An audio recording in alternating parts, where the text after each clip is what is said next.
Hello दोस्तों, स्वागत है आपका मेरे चैनल में। तो आज की वीडियो होने वाली है बहुत ज़्यादा इंटरेस्टिंग, क्योंकि आज हम पढ़ेंगे क्लास 7 का टॉपिक हमारी पृथ्वी के अंदर। ओके, तो सबसे पहली बात आप ये ध्यान रखना कि अम, हमारी पृथ्वी के अंदर ये बहुत इम्पोर्टेंट टॉपिक है, ठीक है। और इससे ना आपको ये फ़ायदा मिलेगा कि आपको क्लास 11th की ज्योग्राफी बहुत हद तक इस चैप्टर के थ्रू समझ आ जाएगा, ठीक है। तो हम इस चैप्टर को पढ़ाने के बाद मैं क्लास 11th की ज्योग्राफी लूँगी, जो इससे संबंधित टॉपिक है हमारी पृथ्वी का, ठीक है, ताकि आपको समझ आए। तो सबसे पहले पृथ्वी एक गतिशील ग्रह है, ये हमेशा याद रखना है, ठीक है। अब देखो, जैसे आप हो तो आप क्या करते हो, एक जगह स्थिर तो नहीं रह सकता मनुष्य, एक जगह से दूसरी जगह तो जाता ही है। वैसे ही पृथ्वी हमारी गतिशील है, लेकिन हमको पता नहीं चलता है, ठीक है। ये बात आप ध्यान रखना। तो हमेशा याद रखना कि ये अगर स्टेटमेंट आए कि पृथ्वी एक स्थिर ग्रह है, तो ये स्टेटमेंट गलत होगा, ये कथन ही गलत होगा, क्योंकि पृथ्वी जो है गतिशील ग्रह है, ठीक है। अब देखो, जैसे आपका शरीर है, तो आपके शरीर में हमेशा क्या होता है कि कभी आपको बुखार आता है, कभी आप बहुत ज़्यादा स्वस्थ महसूस करते हैं, कभी आप जो है बहुत ज़्यादा आपको नींद आती है, कभी आपको जल्दी नींद खुल जाती है। तो आपके शरीर में हमेशा क्या हो रहा है, परिवर्तन हो रहे हैं निरंतर। ओके ओके, अगर आप एक रूटीन बना के चलते हो हमेशा, तो फिर आपके जो शरीर है वो स्वस्थ रहता है, ठीक है। अब पृथ्वी जैसे एक एग्जाम्पल हम और ले सकते हैं, जैसे आपकी जो बॉडी है, ठीक है, आपकी अब बॉडी को हम अच्छी तरह जानते हैं कि क्या बोलते हैं, हमारी बॉडी किस प्रकार फंक्शन करती है, ठीक है। जैसे आप छोटे बच्चे थे और आप बड़े हो गए हो, तो आपके बचपन से लेके अभी तक आप में क्या क्या परिवर्तन आया है, ठीक है। तो ये एक कालक्रम है, तो परिवर्तन आता रहता है, परिवर्तन संसार का नियम है। तो वैसे ही पृथ्वी में क्या हो रहा है, पृथ्वी के अंदर जो है निरंतर परिवर्तन हो रहा है, बाहर भी और अंदर भी। क्या आपने कभी सोचा है कि पृथ्वी के आंतरिक भाग में क्या है, कि मतलब हम पृथ्वी को तो बाहर से देख लेते हैं, खेत हैं और बहुत सारी चीज़ें हैं, आपकी बिल्डिंग्स हैं, आप देख रहे हो, और विभिन्न समुदाय हैं, हमारा समाज है, तो ये तो बाहर की चीज़ें हो गई। पर्यावरण है हमारा, बाहर ही बाहर है, लेकिन अंदर नहीं देखा ना आपने, ठीक है। तो अंदर खुदाई करते हैं, मतलब खनन करते हैं, खनन भी होता है, अंदर जाते हैं लोग पृथ्वी के। तो कभी ऐसा कहा जाए कि पृथ्वी के हम यहाँ पे से एक रास्ता बना लेंगे, तो ऐसा अगर संभव हो पाता है तो वो भविष्य में बात है, ठीक है। तो अब हम चैप्टर के अंतर्गत आते हैं। अभी हम क्लास 7 का पढ़ रहे हैं, तो इसी के अंदर का देखेंगे। तो सबसे पहले आप ये ध्यान रखना कि पृथ्वी एक गतिशील ग्रह है और पृथ्वी के अंदर और निरंतर बाहर परिवर्तन होते हैं। ओके, तो सबसे पहला जो आपको बिंदु लिखना है, ठीक है, सबसे पहला बिंदु आपको ये लिखना है कि 2 स्टार बना देते हैं, लीजिए, अब लिखने में आसानी होगी। ओके, सबसे पहले आपको ये लिखना है कि जो हमारी पृथ्वी है, ओके, जो हमारी पृथ्वी है वो एक गतिशील ग्रह है, ठीक है। ये बात आपको ध्यान रखनी है। ओके, सेकंड बात ये कि इसी पृथ्वी के अंदर बाहर और अंदर क्या हो रहे हैं, परिवर्तन हो रहे हैं। यहाँ मैं इंग्लिश में लिख लूँगी चेंजेस, ठीक है। वो भी क्या हो रहे हैं, निरंतर, ठीक है। तो ये 2 पॉइंट हो गए। ओके, अब एक डायग्राम आप याद कर लो, ठीक है, जो कि आने वाले समय में आपको बहुत ज़्यादा वर्क करेंगे, ठीक है। तो इसके लिए मैं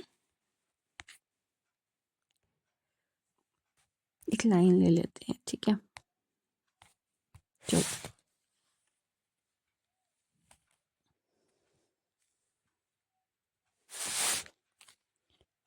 ठीक है। तो मैंने एक चित्र बना लिया है, जिसमें जो है ये है आपका, इसको इरेज कर देते हैं, नंबर 1, नंबर 2 और नंबर 3। ओके, तो सबसे जो पहली लेयर होती है, पृथ्वी के अंतर्गत। आपने वायुमंडल की परतें तो सुना होगा, वो वायुमंडल की है। अब हमको पृथ्वी की परतें पढ़नी है। सबसे पहली परत होती है क्रस्ट, जिसे हिंदी में बोलते हैं परपटी, ठीक है। फिर दूसरी लेयर होती है मेंटल, और तीसरी लेयर होती है क्रूड। और आपको हमेशा जो है क्रूड के दो रूप पढ़ने चाहिए, जैसे कि एक है बाह्य क्रूड और एक है आंतरिक क्रूड, ठीक है।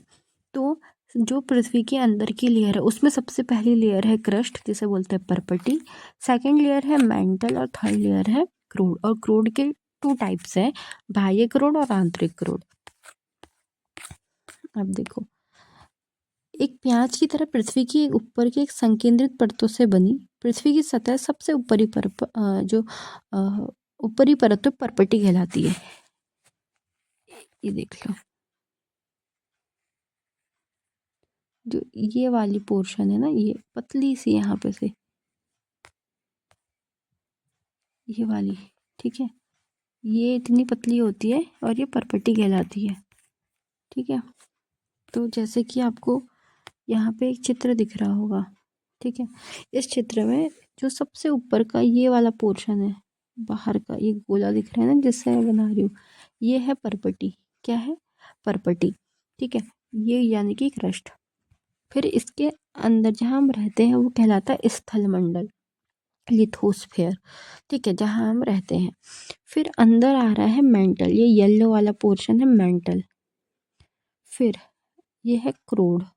क्रोड के दो रूप हैं, बाह्य क्रोड और आंतरिक क्रोड, ठीक है। बाह्य क्रोड और आंतरिक क्रोड। अब एक बार इसे फिर समझ लो अच्छे से। ये मैंने बनाया, अच्छे से डायग्राम से बनाते हैं, लाइन ही ले लेते हैं, चलो।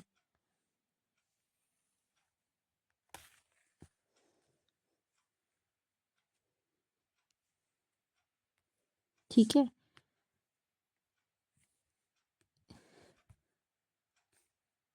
पहली लेयर क्या थी आपकी? क्रस्ट, यानी कि परपटी, ये था क्रस्ट। दूसरी वाली लेयर क्या थी? मेंटल।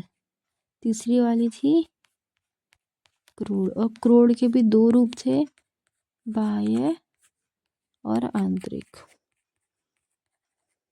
ठीक है। अब ये जो क्रस्ट है, ये क्रस्ट बनता है सियाल से मिलकर। किससे? सियाल से मिलकर, ओके। ये जो मेंटल है ये बनता है सीमा से मिलकर, और ये वाला जो क्रूड है ये बनता है नीफे से मिलकर, ठीक है। अब ये इसको याद करने का बहुत अच्छा तरीका है। अब देखो समझो, ये सियाल, सीमा, निफे क्या है? ये आपके धातु हैं, ठीक है। क्रस्ट, ये परपटी जो है अब किसी से मिलके तो बनेगी, किसी पदार्थ से। ये सियाल से, सियाल क्या होता है? सिलिका और एल्यूमिनियम से बनके मिलती है क्रस्ट। मेंटल किससे बनते? सियाल और मैग्नीशियम से, यानी कि पहली लेयर में और दूसरी लेयर में क्रस्ट मेंटल में सियाल सेम है, लेकिन जो क्रस्ट है वो एल्यूमिनियम से बनती है और मेंटल मैग्नीशियम से। और आपका क्रोड बनता है निकल और आयरन से। आयरन यानी लोहा, तो निकल और आयरन से बनता है, ठीक है, याद रखना, ओके।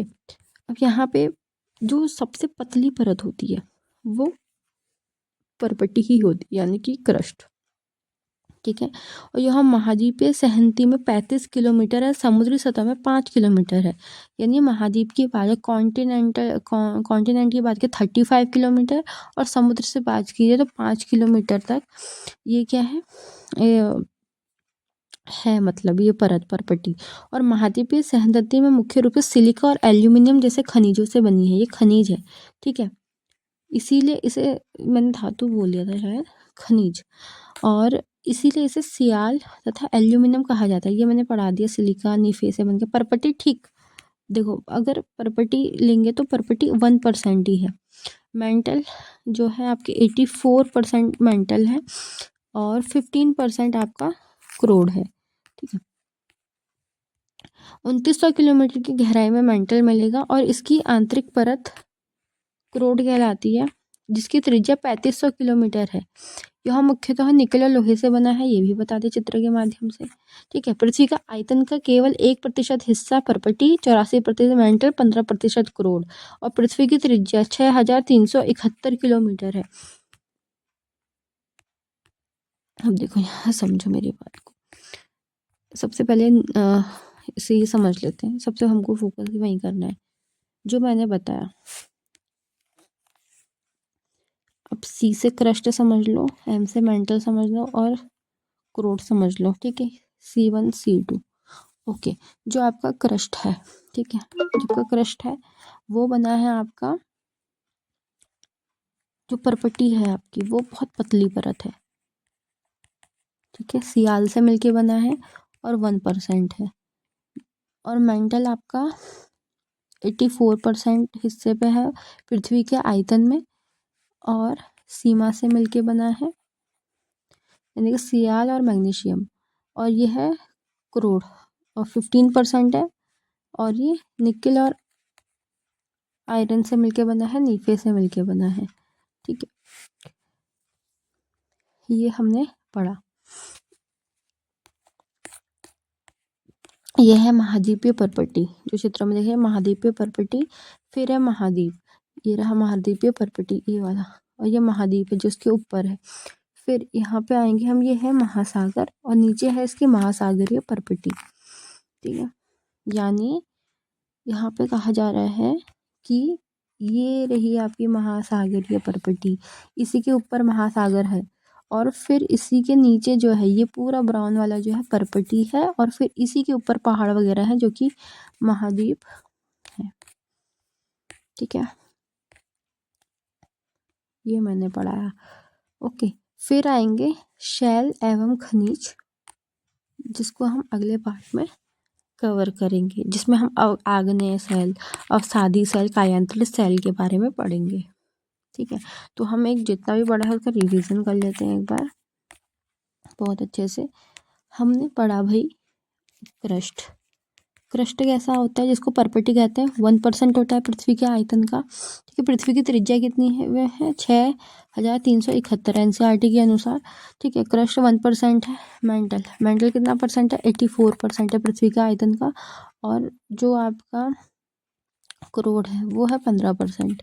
ठीक है, क्रस्ट जो है बहुत पतली परत होती है। ठीक है, और जो क्रस्ट है आपकी, क्रस्ट से अगर हम मेंटल तक की बात करें तो मेंटल कितना है, 2900 किलोमीटर की गहराई पे स्थित है। वही क्रोड कितना है, 3500 किलोमीटर की गहराई पे अवस्थित है। ओके, फिर ये वाला ब्लू बॉक्स नहीं पढ़ा हमने। विश्व की सबसे गहरी खान जो है दक्षिण अफ्रीका में स्थित है। इसकी गहराई 4 किलोमीटर है और तेल की खोज में इंजीनियर ने इसे 6 किलोमीटर तक खोद दिया है। ठीक है, तो विश्व की सबसे गहरी खान क्या है, दक्षिण अफ्रीका में, और इसकी गहराई 4 किलोमीटर है। तेल की खोज में इंजीनियर ने 6 किलोमीटर की गहराई तक इसे खोद दिया है। पृथ्वी के केंद्र तक के लिए जो बिल्कुल असंभव है, आपको समुद्र की सतह से 6000 किलोमीटर तक खोदना होगा। ठीक है, ठीक है, लेकिन इसको अब संभव बनाया जा रहा है। ये सेकंड वाला जो पढ़ रहे हो आप, चलिए ठीक है।